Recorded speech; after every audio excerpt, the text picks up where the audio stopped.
Don't worry, it's still just Dad Monday. What's up, everybody? That's right, race car in the background, me in the foreground. Union City Speed Shop sweatshirt on, and the race car looks like a mess. So, I don't know why my phone is dimming. Hopefully, it doesn't do something goofy and try to go to sleep. That would be difficult. So, yeah. Today's day one. We're going live every day in the month of December. That sure is the plan. Okay.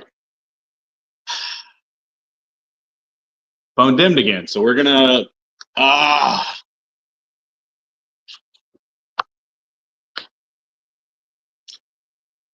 That's gonna be annoying. That's gonna be super annoying. I'm gonna have to touch my phone every minute or so. I don't know why it's doing that. Actually, I got an idea. I wonder if I can go full screen and maybe that'd stop it. No, I don't know. Am I horizontal or am I vertical for you guys? Stephen White, Dickinson cages are the best. Dickinson cage kits. That's what's in this. It's a Dickinson cage kit with a whole bunch of extra stuff on it. What's up, Mr. Peters? Everybody else? Yeah, I don't know what's up. I don't know why. I'm literally going to have to touch my phone every minute, I think. That is super, super annoying. And I don't know how to fix it from here. So, okay. I'm horizontal for you guys, so I'm going to try to tip my phone differently. I'm just going to have to reach out and touch it. I'm just going to have to keep touching my phone. I apologize for that. So, what the whole point of this is that we are going live every day in December. We've done this the last few years. We've tried it this last few years. Last year, kind of a crapshoot. The goal is to do it this year. I know it's supposed to post every day in November. We did for a bit. I might go live to tell you guys, hey, I don't have anything for you, or we got busy, which was tonight. I was planning on working out here in the pole barn. I got some plastic up on the ceiling. You guys can see there. I got some plastic up there. But I only have two sections. I only have those two, not the other ones. I have such a mess out here. I have to clean the rest of this and move it over here so I can work over there. It's a big thing that I'm trying to do. And that's what I was going to work on today. And a buddy of mine is having back issues, and I had to go help him work on his truck. He needs it. So I had to go do that. That's why we're a little late tonight. The goal, the hope, is to try to go live at 7 or before every day. But we might be a little later. We might try to mix it up, do it earlier in the day or something. But we're going to go live every day. And the reason being is that it really helps grow the channel. To be honest with you, that's why. Aside from that, it's fun. I like doing it. I like seeing you guys. But it really does help my numbers. Facebook really likes it. So we're going to do that. And this all started a few years ago with Mr. Jeff Lambert. My voice is in and out. Is anybody else having that problem too? Like, if you guys are having issues, you got to tell me, because I literally don't know how to fix this. My phone goes dark and then will shut otherwise. So I'm trying to do my best, and maybe it's just that I have to keep touching it and not let it get dark, so my voice doesn't go in and out. So, yeah, I don't know why. Usually, if you're using the camera, it doesn't do that, but it was late enough, and that I didn't want to drag the laptop and big camera out here. But we are going to do that. We're going to try to do that from here forward, especially if this is having issues like this. So, okay. Y'all are saying yup, and I forget if I asked you if you're also having problems or if you're not having problems. So, yeah. Just if you are having a problem with Stream, tell me. So, look, a few years ago, Jeff Lambert was in he was doing some sponsorship stuff as far as like helping you land sponsors, and he issued a challenge to post every day. I'll tell you what I'm going to try real quick is I'm going to try this. I turned the Bluetooth off, and maybe that'll help. You know what I don't want to do that. You know what I might also be able to do? I'm going to try something here.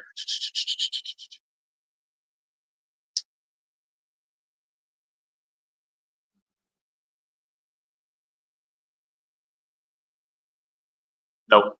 Okay. I didn't know if there was maybe a button that would allow me to stop do that. Packers ain't going to do nothing, Jason. So first gen or second gen. So Steven, we'll talk about that in a minute. If you have some questions, we can talk about that in a minute. So what's up, Bobby? But he all issued the challenge to post every day, and to see response from it. And I went a step further. I believe 3 years ago, maybe even 4 at this point. But I went a step further, and I said I'm going to go live every day, and try to see what that does. And it was overwhelmingly. I'm also going to pull this a little closer, so maybe that'll help. But it was overwhelmingly positive, the response that we got. You guys all loved it. We were getting good numbers. Some shows obviously better than others. I enjoyed doing it, and Facebook really liked us doing it. So awesome.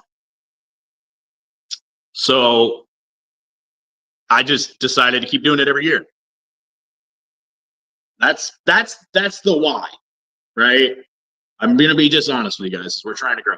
Now, what can you expect out of it? There might be a show or two like this where things have gone haywire, and I grab whatever's closest and I sit in front of it, or something like that, and we go from there, right? And as you can tell, it's a little cold out. I got my heater running over here, but and then some nights I gotta move a couple things. We're gonna need the studio back up and going because we're gonna have guests. My goal is to fill as much of this month with guests as possible, because I'm not set up yet to do tech as much as I'd like here in the pole barn. I'm trying to be, but I'm not quite there yet. So we are going to. It did not help. Well, I guess tonight will be a little short then. Yeah. I love technology. I do. I guess, I wasn't what I wanted. Okay.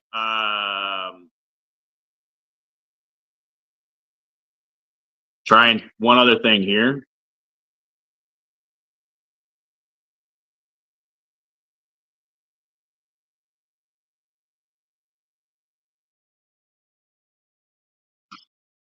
I'm going to try.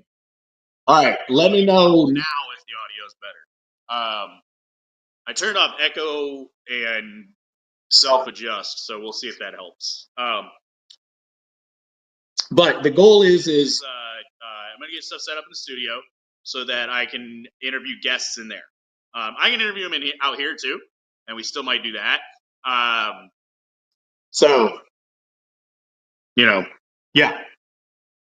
But we also are going to have some tech stuff. I'm going to tell you guys some stories. How, like, I get asked how I got started in racing, stuff like that. I've got some funny stories. I've got some people that I wouldn't mind talking about that's been in my my life, right? As far as racing goes and that. So we'll talk about that.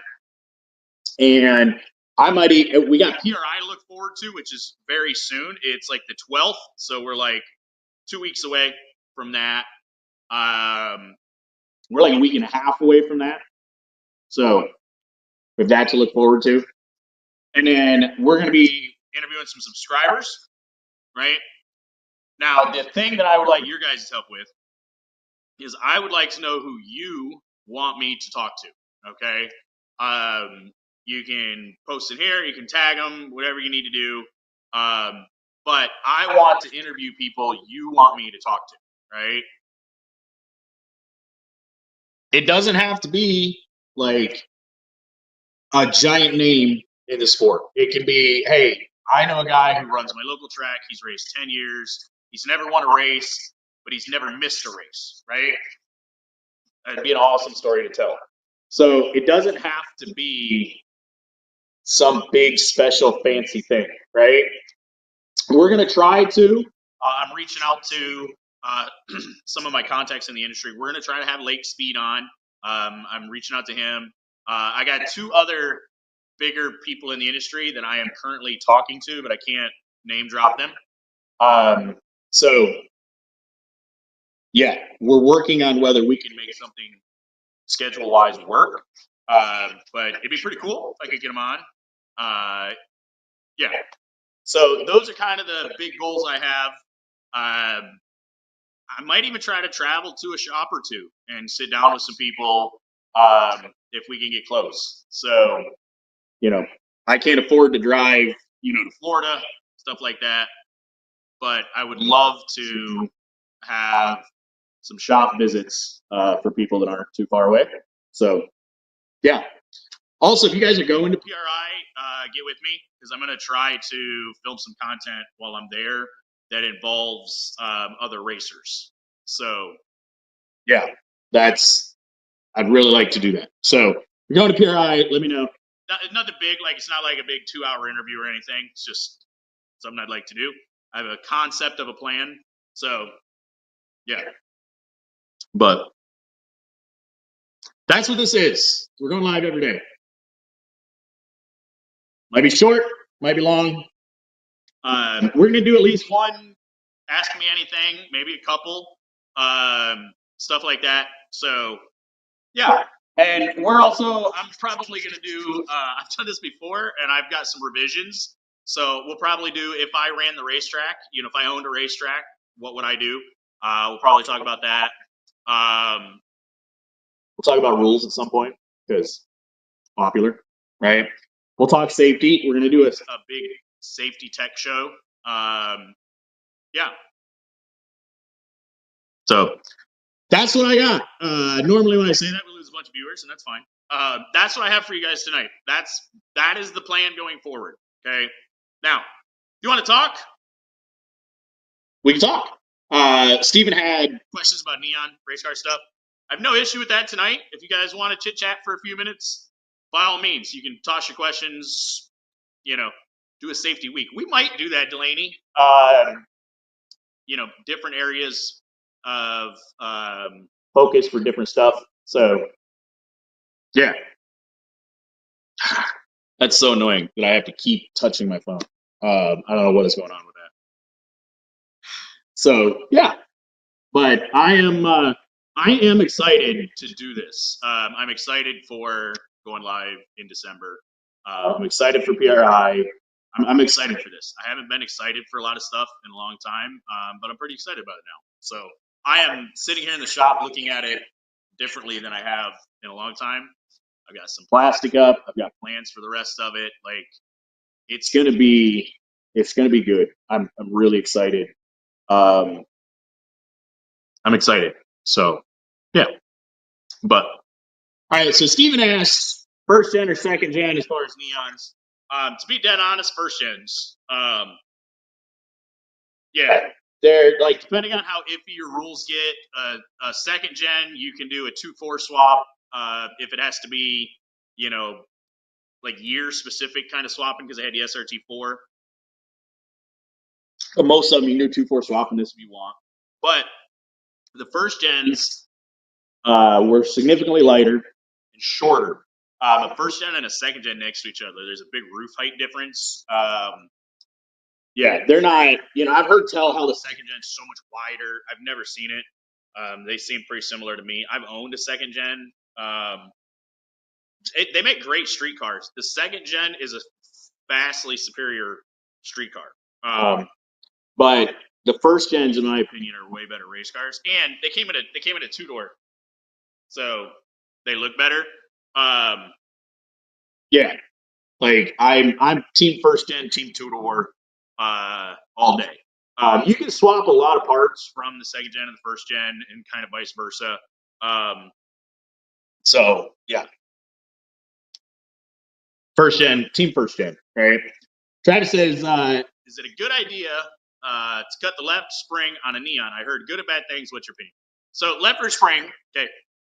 Anytime you cut a spring, right, you're changing spring rate, which I've seen it proven, right?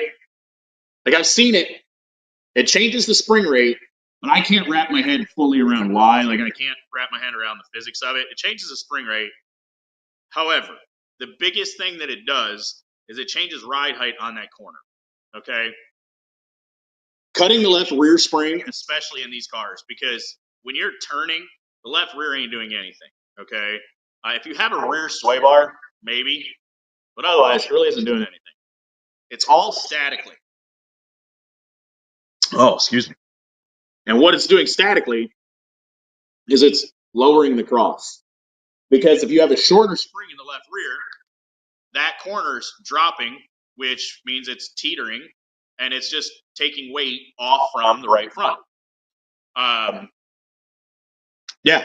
So it's the same thing. If you guys have access to a set of scales, the quickest and easiest way that you guys can kind of wrap your head around ride heights and how changing them affects what the car is going to do without physically moving anything else is just air the tires up and down. If you take your left rear, you put it on the scales at whatever you race it at, right? So like just round numbers. Say you've got your right side's at 30, your left side's at 20, okay? Put it on the scales, take your left rear and pump it all the way up to 50 and look and see what the scales do. And then drop it all the way to 5 and see what the scales do. And that'll tell you, whatever direction it's trending, which I know the direction it's trending, you're gonna gain weight on left front and right rear, and you're gonna lose it on left rear and right front. But you'll be able to see the direction it's going. And if you make that spring shorter, that's what's gonna happen is lowering weight or lower air pressure, shorter spring, same kind of deal. So yeah. And Travis, if coilovers are legal, I recommend coilovers. They're not that. We're gonna do some setup stuff too. We're gonna talk setup.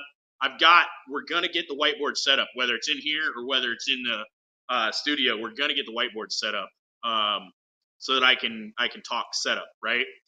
But coilovers do not have to be difficult to set up because you could technically make adapters. When you make a coilover, the spring perch that you cut off, you could put back on it, cut the hole bigger, put it back on it, and use it, and just use the same spring that you have, right? You could also rate that spring and just buy a coilover spring to match that rate, right? By the way, for a Neon, if you want to do it the easiest way, the Front Wheel Drive shop, we do sell coilover adapters to run your stock uppers and bearings, which you absolutely need a bearing in the top so that it can rotate when you turn, okay? But you can just rate the springs and replace them with coilover springs that are the same spring rate. And then if the ride height's the same on that corner with the same raised frame, it will handle effectively exactly the same. And if you increase the spring rate, but the corner height's the same, your static numbers are going to be the same. Dynamically it'll change, but statically it'll be the same. So yeah, if you're allowed coilovers, 100%, that's the way to go. So Scott says, talking about left rear, how do you keep it from coming up in the corner? There's two ways you can do it. Limit the travel of the race car, and by that I mean when you go into the corner, right front, left front, right? When your right front goes down, your left rear comes up. Okay, so you just limit the race car from being able to onto the right front, or you don't limit the left rear and dropping all the way down. On Lucy, car sitting over here, I ran a rear sway bar for a while, and I realized that the only thing it was doing was when I would go into the corner, the left rear would drop about this much, and that was it, and the sway bar would just hold it up. The right rear wasn't actually traveling less because I had like a 400, 450 pound spring there. So because I had such a high spring rate in that rear, it was just holding the left rear up. So I just took the rear sway bar off, and it just allowed that left rear to drop all the way down, and I kept it on the ground.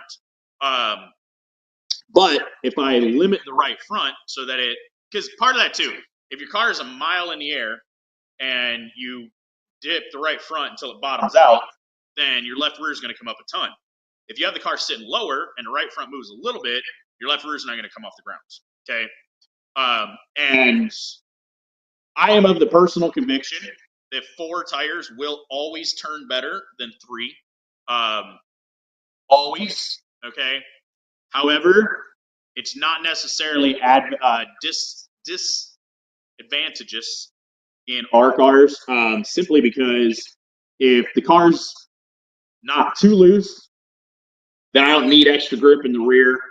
And if it's not really pushing hard, then I don't need to take the weight off from the front. So, you can get away with that 3-wheel motion and be fast. But yeah, and Delaney says, I'm usually lifting mine 3 to 4 inches off the ground with a rear sway bar and my white Integra. So yeah, and it's the same deal. Like if Delaney took the rear sway bar off, she'd probably find that the left rear would stay on the ground pretty far. And back in the day when I ran stock struts and street tires, we didn't pull the left rear like I was on Hoosiers, and it was just because the car I didn't have enough spring in it in the right rear to let it pivot on that. Because that's the other thing too is if you go into the corner and the right rear stays where it's at, it'll drop down. But if you go into the corner and the whole right side flops, you're not pulling the left rear, right? So that was the whole thing is it didn't roll far enough to pull the left rear with a stock sway bar and fairly stockish springs. So yeah, and that's why you also see like the SCDRA guys who go into the corner and their left rear comes up 1.5 miles.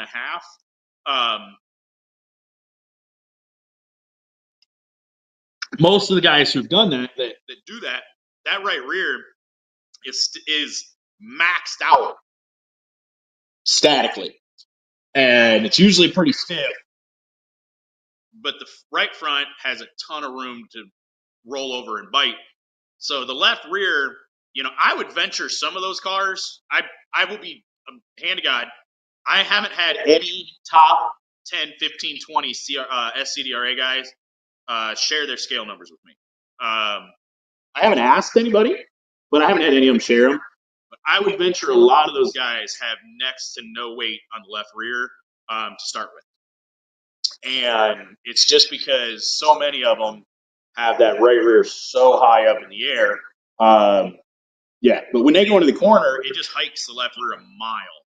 And it's because it's just pivoting on that right rear versus kind of biting down in. So yeah. Makes sense? So annoying. Touch. Also, I'm used to the camera being up here, and so that's why I'm not looking at you, but now I am. It's gonna be kind of fun. The other thing I'm doing in here too is part of it by moving the cars what I did with this car sitting over here. I have a bunch of open space over here so I can get the girts put up and finish this wall in the corner. And I've now found almost all of my banners. So I've got my Aeromotive, I've got Wiseco Pistons, I've got Proform. Yeah, I found a bunch of them. I found almost all of them. I've got my Tecton one. I'm trying to think who else sent me banners. They're all going up. I have I have an American flag and I have an Australian flag, and on my front discussion flag that we're also gonna hang out. So yeah. All right. What's a good cross to start with on dirt? Can't get my front tires warm, hot. Tried all kind of things from different springs, spacers, even wheel offsets, even stock. Hey, look, I can put that up there. Cool. Actually, let me read it better. Even I got 95 two-door. How can I get them tires to grip? Put my power down. No sway bars front or rear. Been fighting it all last year. Okay. So I don't know. Just to be blunt and honest with you guys, I'm not a dirt guy. I've ran about 5 dirt races. I finished one of them. I did finish 5th. I was a lap down, but I didn't finish 5th. I finished like 1 dirt race. I ran well on at Bristol in Nate Chandler's car, borrowed. finish high enough to start in the front of the B main. But that's the best showing I've had is that heat race, right? I'm just not a dirt guy, and I will never lie to you and tell you otherwise. However,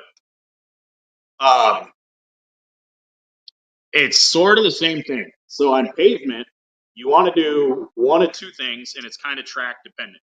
Dirt, I assume, is very similar to this. On pavement, I obviously want my left front to do as much work as possible coming off the corner when I get into gas, okay?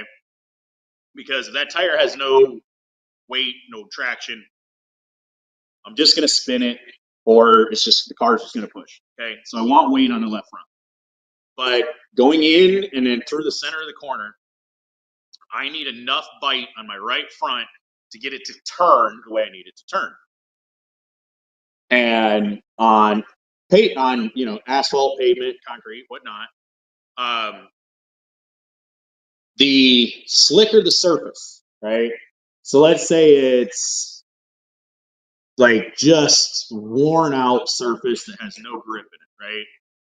What I want to do is I want to physically put weight on right front, and I want to push that tire down into the pavement to get it to try to bite.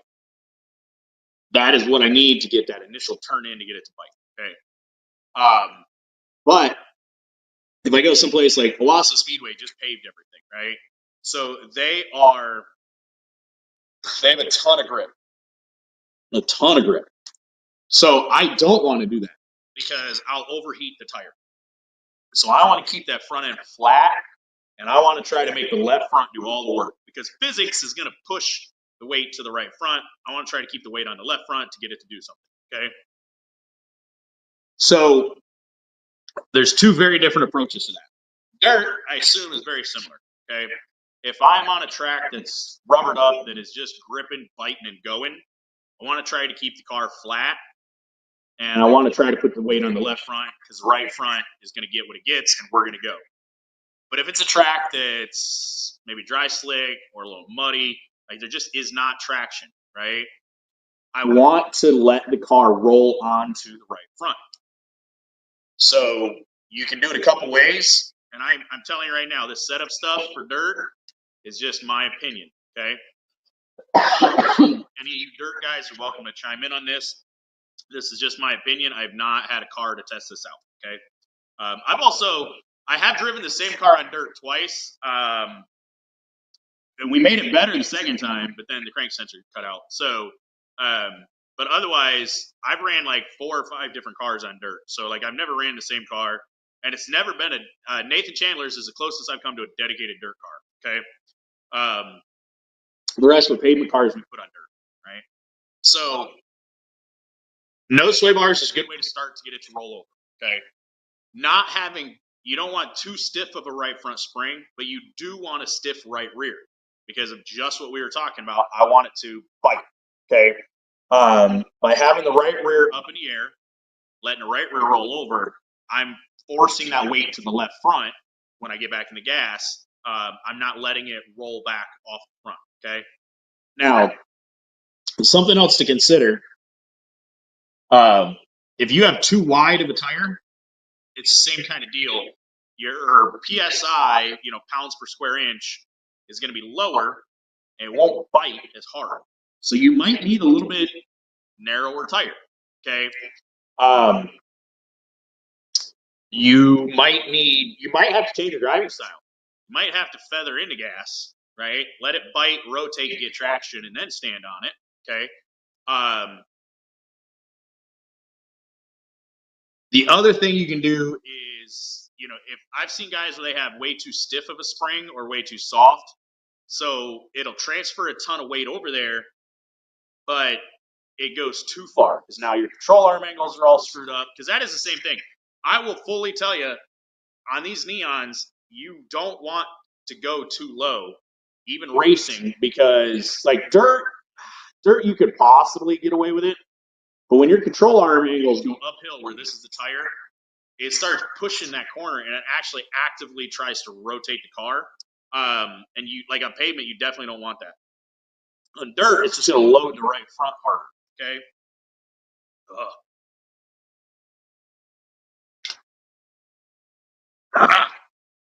So, keeping the control arm angles where you're actually biting with the tire and not trying to roll even extra weight on there, it can help. Okay. So you don't want to over travel. You don't want to under travel. Like, there's kind of a fine line, right?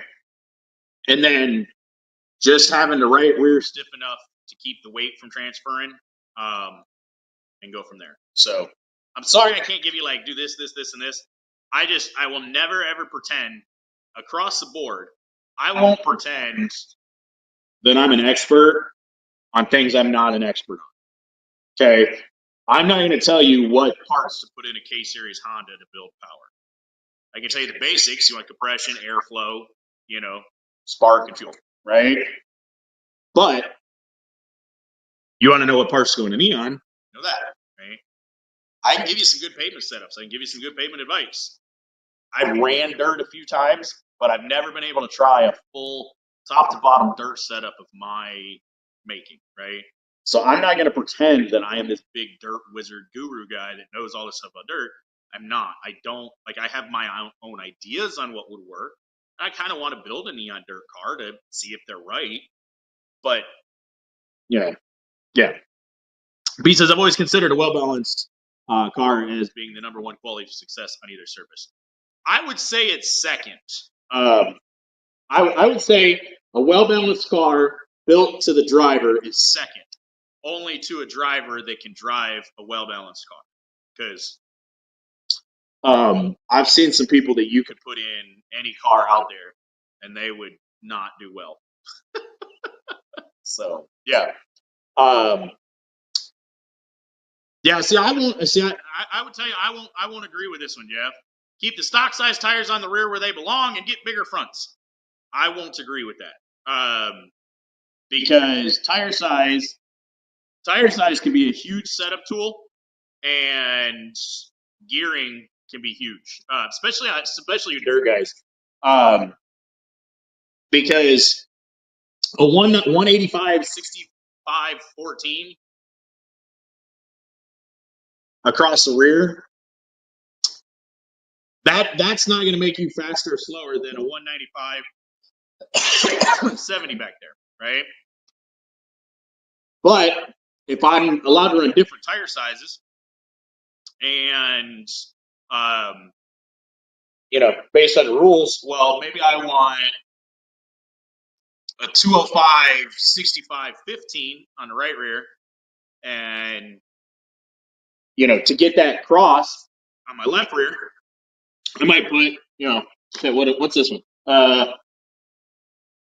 Yeah, 185 65 14, right? So I can get that lower cross by having that smaller tire, right? And the fronts, if I put a 225 60 15 on the front, and I'm only turning 6,200 RPM, right? So, like, I understand, I could get the sentiment, but I don't agree with it. Like, tire size on that one, especially, there's no reason to run the same size but smaller tire on the rear and the same size but bigger tire on the front. There really isn't any reason for that. So, because if your left to right tires are the same size, and you go up a size, you're going to change minimal weight. You're not changing. Man, I got something in my throat tonight. You're not changing that much on the scales by just raising the front or raising the rear.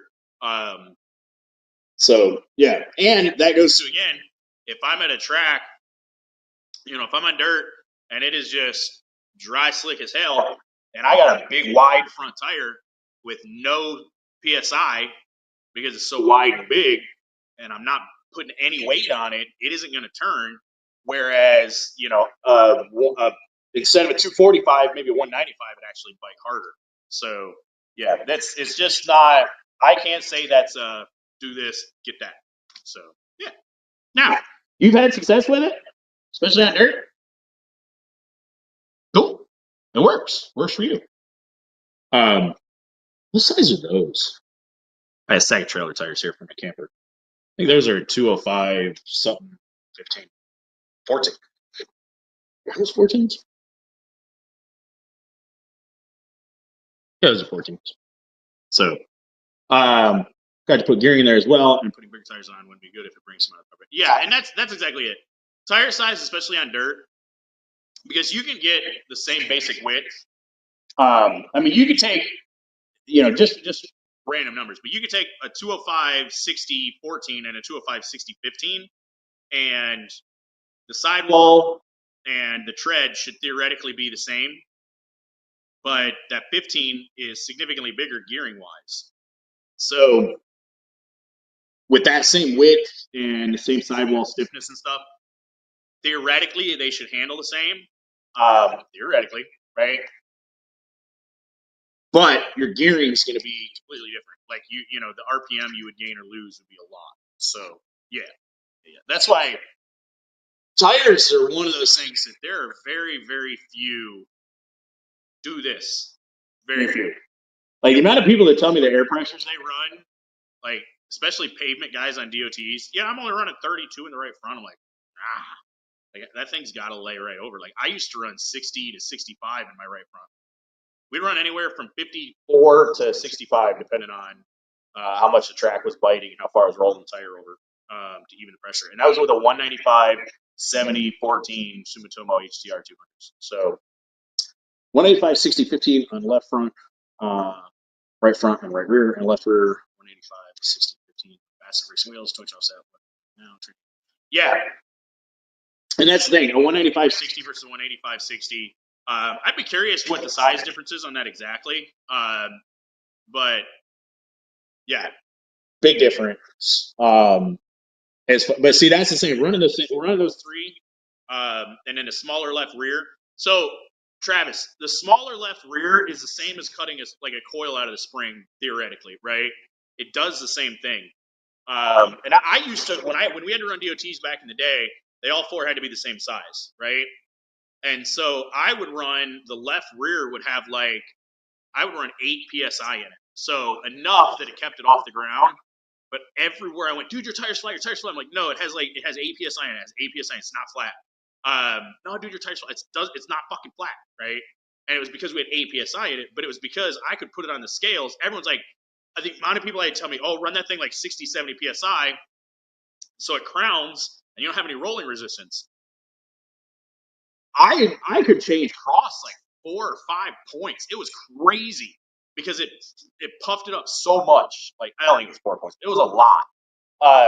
And anytime I tried running air pressure back there, made the car handle worse. So I would always just run like 8 psi in the left rear, right? And that was why, is because I couldn't run a smaller tire, so I would use air pressure to make it smaller, right? Mark says 22 right front. Well, that's with the 790. Mark, I'm usually anywhere from 20. I think I try to be 26 to 28 in the right front, or I was. So yeah, but my right front is solely on temperature. So I'll run more or less air pressure depending on temperature, but mid 20s. But I'm talking the Sumitomo HTR, the 195 70 14s. Their sidewall was rated to 55 psi, and we would run 22 on a Falcon. Okay.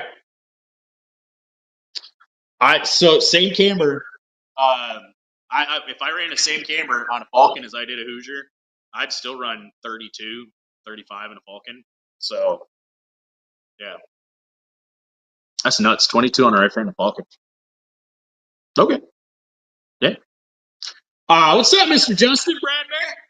Hey, thank you guys for tuning in from YouTube. So my goal is to go live on Facebook and YouTube all month long. By the way, everybody, Christmas, not going live on Christmas. That is the one. I have not gone live on Christmas every year. What I have tried to do every year is we have a fun Christmas Eve where I wear a fun sweater. I might try to get me a fun sweater this year, a different one. And we kind of just have what we're thankful for. I've had me a drink or two the last few years. I think we have plans Christmas Eve, so I don't think I'm going to do that this year. Because I'm not one, I don't do that in drive. So I think we have some plans for that. But we're gonna have a fun Christmas Eve. I'm gonna do maybe I'll bring the kids on for Christmas Eve too. So yeah, everyone has different hunter racer setups. Yeah, that's the if you guys have watched the show enough, very rarely do I deal in absolutes. Sith deal in absolutes, right? Because the amount of people, so straight up, Dan Ragoda, buddy of mine, I've raced against him. I'm going to do this because I don't know if Dan's beat me, but we've been really close. He's out-qualified me a few times, but I think I've beat him in the race. It's all love, right? Dan back, and I don't know if he's changed that, right? But back in the day when we were having our heated battles, Dan would run twice the spring rate I did in the right front, but he wouldn't run a sway bar. I ran lower spring rates, but I ran a big sway bar and I preloaded it. His car worked. My car worked. Like McGuffey there, run a 22 in a Falcon. Their car runs toe to toe with mine. What did when mine ran? And I don't really ever say you have to do this, you have to do that. If I do, it is more toe out is faster. Okay. What's some other things I say absolute?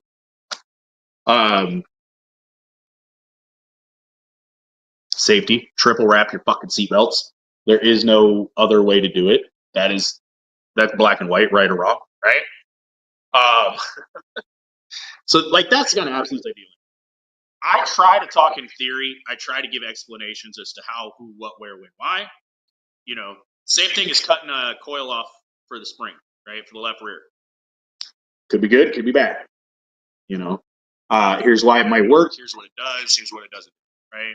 That's what I always try to deal with because Pete and I, we don't like the same setups. So at least I think Pete doesn't tell me a whole lot about his setups. So yeah. And Jeff says he ran 49 in his right front before his RSX stopped rolling over at M40. Yeah, like I try to tell people that with the street tires. I hear all the time, well, so and so is running this. I'm like, that's cool. You're not so and so. Like, I could give somebody the exact same car I have. That's why I'm not scared to tell you what spring rates and all that I'm running, because the differences in the build of the car, the differences in the drive, it doesn't matter, right? But I can tell you, we can have the same exact camber, same spring rates, same weight, and I can tell you that I run 30 psi, and you can tell me that you run 50 psi, and we could have the same tire temps, right? I'm not right. You're not right. I'm not wrong. You're not wrong, right?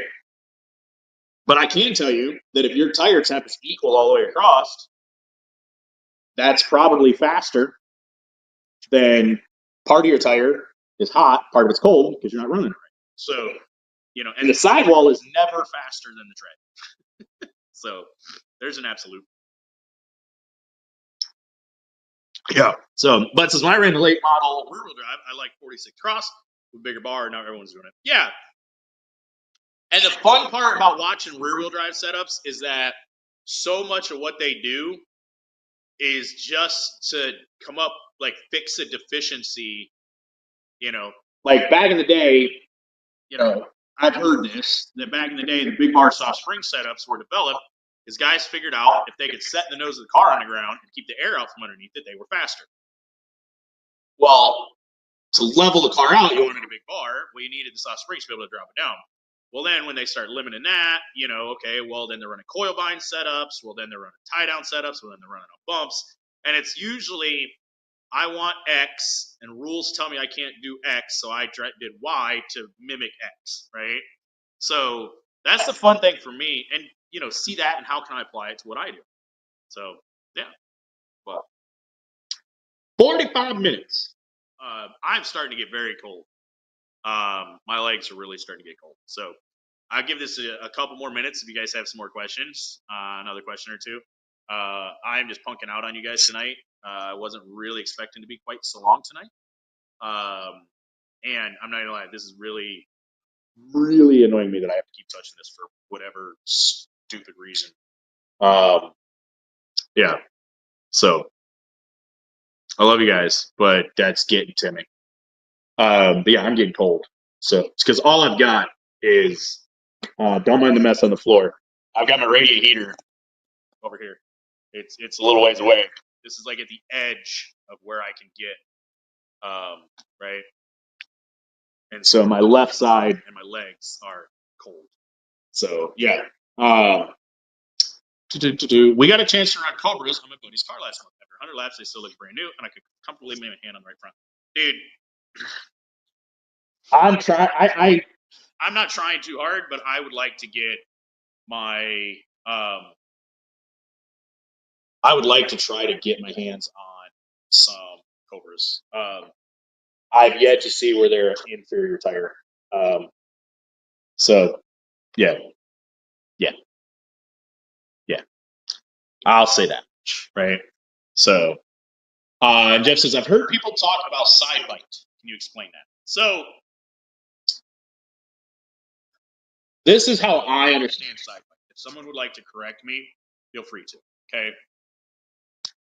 It tends to be a little different for dirt and pavement, but I'm going to address this real quick. Pete, I have. So, actually, funny enough, I can kind of show you over here in the mess. That's a furnace, and then over underneath that is a wall hanging heater. I have a gas line mostly ran out here. Like, we're going to have, like, actual heat. The issue is,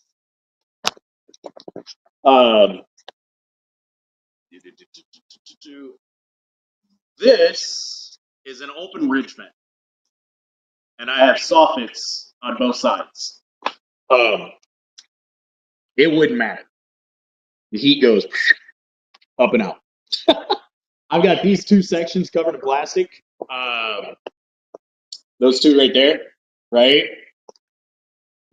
And the 8 feet from the door is warmer when I have this single radiant heater going than that side of the shop because it's just holding it in. So that's why I'm trying to get that part done so I can get the rest of the plastic up.